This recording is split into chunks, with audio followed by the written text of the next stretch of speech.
Hello everyone, আসসালামু আলাইকুম। আমার নাম মোহাম্মদ শাহরিয়ার শাহজি স্নিগ্ধ। আজকে আমরা যে ব্যাপারটা নিয়ে কথা বলবো সেটা হলো প্রেজেন্টেশন। কারণ ভার্সিটি লাইফে প্রেজেন্টেশন এমন একটা জিনিস যেটা আর কি সবাইকে করতে হয় বেসিক্যালি, আর এটা আমাদের জন্য অনেক নতুন একটা জিনিস। নতুন জিনিস বলতে প্রেজেন্টেশন কিন্তু অনেকে দিতে পারে না। যে আমি এখন ক্যামেরার সামনে কথা বলতেছি, আমিও কিন্তু যথেষ্ট ক্যামেরা শাই ফিল করি, কিন্তু তাও আমাদের ক্যামেরার সামনে কথা বলতে হয়। এই জিনিসটা একদিক দিয়ে ভালো, আবার একদিক দিয়ে খারাপ। কারণ যারা এই জিনিসটা একবারেই পারে না তাদের জন্য এই জিনিসটা কিন্তু মার্ক ওঠানোর জন্য খুবই খারাপ দিক হয়ে যায়। কিন্তু অন্য ক্ষেত্রে যদি বলি, এই জিনিসটা অনেক উপকারী, কারণ এই জিনিসটা কখনো লসে যায় না। কারণ প্রেজেন্টেশন বা ক্যামেরার সামনে কথা বলা বা একটা অডিয়েন্সের সামনে কথা বলা, এটা কিন্তু একটি স্কিল। এই স্কিলটা যত আমাদের মধ্যে থাকবে তত এই জিনিসটা আর কি অনেক কি বলে, এই জিনিসটা এই যে দেখছেন আমিও কিন্তু কথার মধ্যে কিন্তু আটকে গেছি গায়ে। এখন কথা হলো এরকম আটকানো জিনিসটা থাকবে, কিন্তু এই থাকার মাঝে আর কি আমাদেরকে এই জিনিসগুলোকে ওভারকাম করতে হবে। ওভারকাম বলতে এখন কিভাবে ওভারকাম করা যায়? ওভারকাম অনেকভাবে আমরা করতে পারি। সেটা হলো প্লিজ ভাই রাখেন, সেটা অনেকভাবে করা যায়। অনেকভাবে বলতে এই যে আমি দেখেন কিন্তু পজ নিয়ে নিয়েছি। পজ নেওয়ার কারণে আমরা কথা বলার মাঝে এরকম পজ নিব। পজ নিলে কী হয় জিনিসটা, যে চিন্তা করা যায় যে আমি একটা ওয়ার্ড বলছি, তারপরে ওয়ার্ডটা কী বলবো, এই ব্যাপারটা চিন্তা করা যায়। যখন আপনি চিন্তা করতে পারবেন তখনই আপনি কিন্তু একটা সুন্দর সুন্দর ওয়ার্ডগুলো ক্রিয়েট করতে পারবেন। আদারওয়াইজ যখন আপনি টানা বলতে যাবেন তখন কিন্তু অনেক আটকে যাবেন, বা কী বলে আটকে যাবেন, বা কথার মধ্যে অনেক ল্যাগিংস চলে আসবে। সো আমরা যদি একটা ভালো অভ্যাস বলি সেটা হলো কথার মাঝে পজ নিব, বেশি বেশি পজ নিব। পজ নেওয়া কিন্তু খারাপ না, পজ নেওয়া একটা গুড প্র্যাকটিস। সো অবশ্যই আমরা ট্রাই করবো যে কথার মধ্যে পজ নেওয়া, তাহলে সুন্দর সুন্দর স্পিচগুলো আমরা খুবই ভালোভাবে ডেলিভার করতে পারবো। অ্যান্ড মেন কথা হলো প্র্যাকটিস করতে হবে আপনাকে। যত আপনি ক্যামেরার সামনে এসব কথা বলবেন, যত আপনি ভার্সিটিতে প্রেজেন্টেশন দিবেন, এমন অনেকে আছে যে একদল গ্রুপ যারা বলে যে নিজেদেরকে ইন্ট্রোভার্ট দাবি করে। এই জিনিসটা কিন্তু খুব একটা বাজে হ্যাবিট। ইন্ট্রোভার্ট জিনিসটা আমি না, বেসিক্যালি যদি আমি পার্সোনালি বলি তাহলে ইন্ট্রোভার্ট জিনিসটা আমি পছন্দ করি না। কারণ আপনি দেখেন, যে ছেলেটা ইন্ট্রোভার্ট সে কিন্তু আলটিমেটলি সে সমাজের সঙ্গে মিশতে পারে না। আর যে এক্সট্রোভার্ট, এক্সট্রোভার্ট বলা চলে না, এক্সট্রোভার্ট হলো মিশুক বলা চলে। তো এই জিনিসটা সম্পর্কে যদি আমি একটু বলি, একটু বসে নিই। থিং ইজ, এক্সট্রোভার্ট আর ইন্ট্রোভার্টের মধ্যে পার্থক্য কি? ইন্ট্রোভার্ট হলো যে মানে অসামাজিক।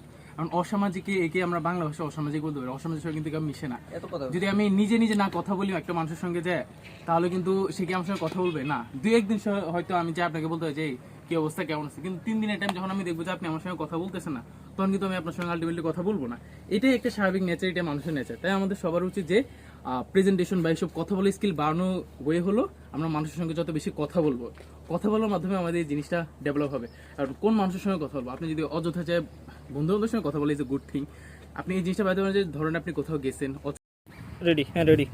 সে টু সে আমি পাসপোর্ট অফিসে যখন গেছিলাম তখন কিন্তু আমরা একজন একজনকে চিনি না। তো ওই অবস্থায় আমরা বিভিন্ন জায়গায় যখন আমরা কাউকে চিনি না, একটা ভালো জায়গায় যাই, তখন যদি ওই ব্যাপারগুলোতে আমরা কথা বলি ওইসব মানুষগুলোর সঙ্গে, তখন আমরা অনেক কিছু জানতে পারি। সে টু সে, হ্যাঁ ওকে শুরু করো। সেটা স্যার, যেদিন আমি পাসপোর্ট অফিসে গেছিলাম সেদিন পাসপোর্ট বানানোর টাইমে আমি একা গেছিলাম। তো এখানে অনেক মানুষ ছিল, তো অনেক টাইপ অফ মানুষের সঙ্গে আমি যখন কথা বললাম, তো এক একজনের সঙ্গে কথা বলে আমি এক এক সমস্যাগুলো জানতে পারছি। কারণ এখন যদি এই সমস্যাগুলো আমরা নানানভাবে আমি যদি কথা না বলতাম তার সঙ্গে কিন্তু আমি সমস্যাগুলো জানতে পারতাম না। আর কথা বলার মাধ্যমে হয়েছে কি, আমি তাকে চিনি না যাই না, কিন্তু তার সম্পর্কে আমার একটা ভালো পরিচিতি হয়ে গেছে। তো এরকম করার মাধ্যমে আমি প্রায় অনেকজনের সঙ্গে কথা বলছি, আর তারা কেন পাসপোর্ট বানাচ্ছে, পাসপোর্ট বানিয়ে তারা কী করবে, প্লাস অনেকে আছে পাসপোর্টের বিভিন্ন সমস্যা।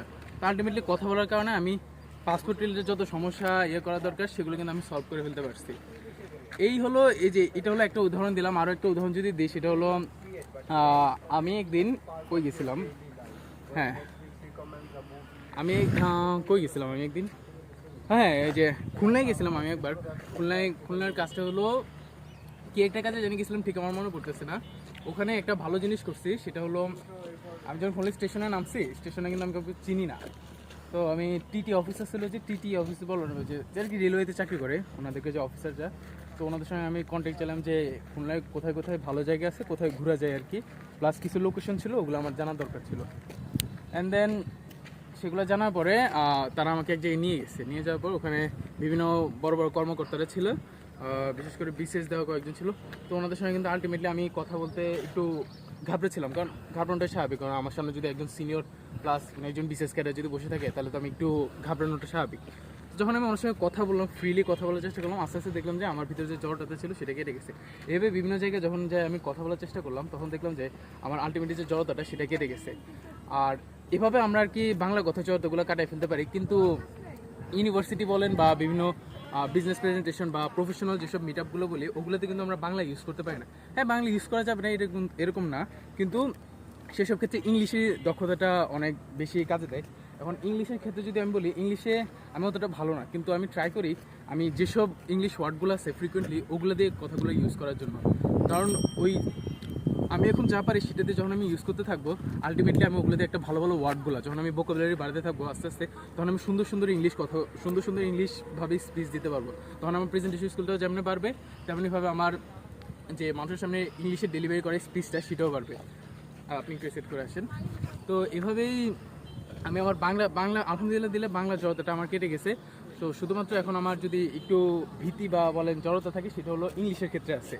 তো ওইটাও আমি রিকভার করার চেষ্টা করতেছি। বাট আমার ক্লাসমেট অনেকে আছে যারা বাংলাতেও কথা বলতে পারে না বা ইংলিশেও কথা বলতে পারে না, ওদেরকে আমি একটা জিনিস বলার চেষ্টা করি যে ভাই তুই কথা বললে হবে কি, আমরা জড়তাটা কাটবে। জড়তা যখনই আপনি কাটাতে পারবেন তখন দেখবেন যে আপনার কাছে এসব প্রেজেন্টেশন বলেন বা বিভিন্ন বিজনেস সামিটগুলো বলেন ওগুলোতে স্পিচ তো আপনার কাছে কোনো বড় ব্যাপার হবে না। কারণ আলটিমেটলি এগুলো সবই একটা অভ্যাস বা স্কিল বলেন, স্কিলটা ডেভেলপই হয়ে আপনি যতবার প্র্যাকটিস করবেন। তো কেউ যদি প্রেজেন্টেশন বা কোনো বিজনেস সামিটে নিজের ধরনের অনেক আছে, আপনি সুন্দর প্রজেক্ট বানাতে পারেন, কিন্তু আপনি কথা বলতে না পারার কারণে সেই জিনিসটা উপস্থাপন করতে পারেন না। আপনি যখন ওই জিনিসটা উপস্থাপন করতে পারবেন, আলটিমেটলি কিন্তু আপনার যে প্রজেক্টটা সেটা আপনি নিজেই বানাতে পারতেছেন। তো এভাবেই যখন হবে কি, আপনারা ট্রাই করবেন যে আপনাদের এসব স্কিলগুলো বাড়ানোর। অবশ্যই মানুষের সঙ্গে কথা বলবেন, বেশি কথা বলবেন। বেশি কথা বলে কিন্তু দোষের না। যখন আপনি বেশি কথা বলবেন তখন মানুষের বেশি কথা বলে কিন্তু দোষের না। আচ্ছা, এটা আমাদের ভিডিওটা বারবার আটকে যাচ্ছে, কারণ আমাদের ক্যামেরাম্যানের এদিকে ভালো ব্যাকগ্রাউন্ড পাচ্ছে না, তো তাই আটকে যাচ্ছে, সেটার জন্য সরি। তো যেটা বলতেছিলাম, বেশি কথা বলে কিন্তু দোষের না। আপনি যত বেশি প্রশ্ন করতে পারবেন তত বেশি আপনি জানতে পারবেন, আর যত আপনি প্রশ্ন করবেন না, নিজেকে আড়ালে রাখবেন, তত বেশি আপনি অজ্ঞতার মধ্যে থাকবেন। সো এটাই যদি একটা ছোটো ভাই হিসাবে বা আপনাদের বেচমেট হিসেবে যদি লাস্টে একটা কথা বলতে চাই, এই ব্যাপারে প্রেজেন্টেশন স্কিল কীভাবে বাড়াবেন, অবশ্যই আপনি অনেক বেশি কথা বলবেন, বেশি প্রশ্ন করবেন, তাহলে দেখবেন যে আপনার কথা বলার পাশাপাশি প্রশ্ন করাটাও ক্লিয়ার যেরকম হবে, আপনি সেরকম প্রেজেন্টেশন স্কিলটা তো মোটামুটি ভালো করতে পারবেন। তো এই ছিল আজকের মতো। ধন্যবাদ সবাইকে। অবশ্যই আমি আপনাদের কাছে দোয়া প্রার্থী, আমার জন্য দোয়া করবেন। ধন্যবাদ সবাইকে। আসসালামু আলাইকুম।